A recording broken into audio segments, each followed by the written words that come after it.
Bonsoir à tous et à toutes et bienvenue pour ce 29e épisode du journal de bord. On est le mardi 16 mars et aujourd'hui on a commencé par de l'anglais. On a fait un contrôle de vocabulaire, le contrôle qui arrive chaque 2 semaines.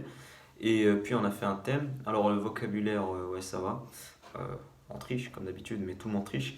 Elle l'a corrigé en plus juste après, j'ai eu 15 dessus. Et sinon, après, il y a eu le thème. Le thème, c'était le plus compliqué qu'on a fait, enfin, que j'ai fait depuis le début de l'année. Thème, c'est du français à l'anglais. Et celui-là, il était pas mal compliqué quand même. Je pense même que plus que celui du concours blanc. Celui du concours blanc, après, j'ai eu 11,5, donc ça va.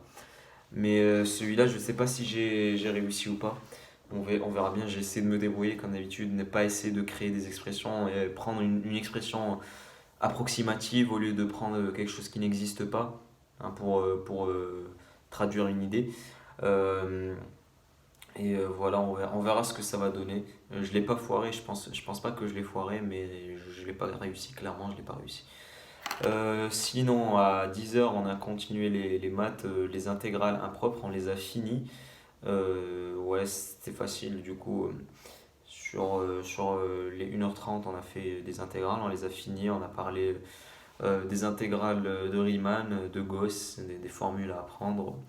Et bref, ça semble logique, hein. Je pense vraiment pas que je vais réviser à proprement parler le cours, mais je vais direct faire des exos et c'est ce que je suis en train de faire en ce moment pour préparer le DS du samedi.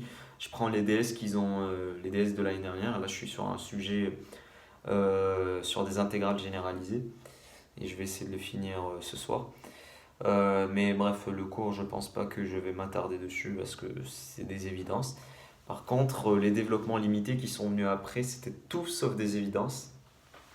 Euh, donc là, j'ai pas encore digéré le cours. Donc je vais éviter de dire de la merde comme d'habitude parce qu'à chaque fois que je vous parle de maths, je dis de la merde. Donc ouais, développement limité, c'est une approximation d'un point par une fonction équivalente. Voilà. J'espère que j'ai pas dit de la merde cette fois-ci. Mais je vais pas rentrer dans les détails. Pour l'instant, en vrai, ça va. Il faut juste bien apprendre la définition. Et on verra ce que ça va donner demain quand on va vraiment rentrer dans le cœur du chapitre. Sinon, midi, bah, on a fait de l'espagnol. Je vous passerai demain du coup l'emploi du temps, comme ça vous n'aurez plus besoin, enfin j'aurai plus besoin de préciser à chaque fois ce qu'on a fait, comme en termes de matière. Du coup espagnol, on a fait de la grammaire, voilà, des traductions, c'est rien d'intéressant. Et l'après-midi, on a fait de l'histoire géo. On a continué donc sur les firmes à l'international, les stratégies qu'elles adoptent. Et on a parlé du terme, de la notion de glocalisation. Vous savez, quand par exemple McDo, ils vont proposer des offres à une échelle locale, je sais pas moi, ils vont offrir un Mac Sushi, comme a dit le prof au Japon. Ils s'adaptent, donc ils proposent des produits à une échelle mondiale, ils opèrent à l'échelle mondiale, mais et pour satisfaire tous les clients, il faut qu'ils le subjonctif, voilà, il faut qu'ils satisfassent euh, les demandes, les préférences locales. Et ouais, on a parlé de ça, on a parlé aussi des acquisitions d'entreprises, on a parlé de beaucoup de trucs, vraiment beaucoup de trucs aujourd'hui, de beaucoup d'entreprises, Toyota, Daimler, Chrysler, etc. et compagnie, et toutes leurs stratégies. C'était vraiment un des cours les plus intéressants depuis le début de l'année. Parce que là, vraiment, on est dans le cœur de la mondialisation et des entreprises. Et ouais, ça vaut le coup clairement de venir en prépa pour parler de ça après. Du coup, vous avez une vision globale sur de, le monde de l'entreprise qui nous entoure aujourd'hui. Sinon après, voilà, il nous a passé les DS du concours blanc et j'ai eu 13 plus. C'est la troisième meilleure note. Les deux premiers, ils ont eu 14, du coup j'ai eu 13 plus. Et franchement, je m'y attendais, mais alors pas du tout, vraiment pas du tout.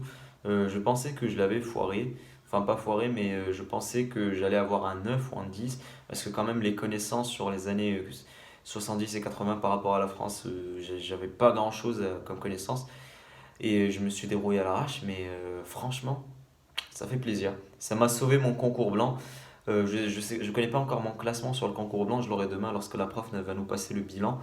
Mais là, clairement, ça a sauvé mon concours blanc. Je vais pas être parmi les premiers, mais au moins, Je vais être plutôt bien classé, je pense, entre 10 à 20e. On verra bien demain. Mais ouais, ça fait plaisir. Sinon, là, on continue à travailler. Il y a la colle d'histoire géo jeudi, trois chapitres, trois grandes parties et je me suis toujours pas avancé dessus. D'espagnol demain, il faut que je la fasse. Et aussi, faut que du coup je continue à faire des maths, que je finisse les intégrales, que je passe aux variables aléatoires. Il faut que je refasse ouais, des variables aléatoires et puis des espaces vectoriels. Et sinon, ouais, je crois que c'est tout. Sinon, les autres chapitres, les anciens chapitres, je pense pas qu'il y a besoin de réviser en soi. On les fait sur chaque exercice. C'est les chapitres sur lesquels je vais me concentrer ces prochains jours et on verra ce que ça va donner à ce DS.